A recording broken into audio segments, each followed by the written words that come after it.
रही ब्यालखान के कच्चे में करोड़ों रुपया इनाम रखियल ॾोहारी वहाब ॾुंड साथियुनि समेत पुलिस आॾो हथियार फिटा करे छॾिया आहिनि।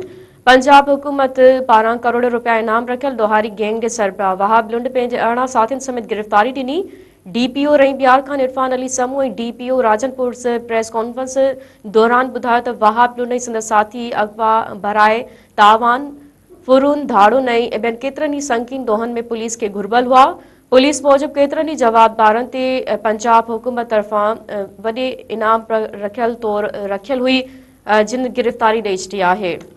डीपीओ चयो त कच्चे वारे इलाइक़े में पंजाब ऐं सिंध पुलिस जो गयल ऑपरेशन जदीद टेक्नोलॉजी जी मदद सां जारी आहे, जंहिं सबबि ॾोहारी सख़्त दबाव हेठि अची पुलिस आॾो पेश थी रहिया आहिनि। वधीक चयो त जेके ॾोहारी पाण मुरादो हथियार फिटा करे कानून जे हवाले थींदा, तिन सां कानून मुताबिक़ रिआयती रवैयो अख़्तियार कयो वेंदो, जॾहिं त ॾोहनि जे मुकमल ख़ात्मे ताईं पुलिस जूं कार्रवायूं जारी रहंदियूं।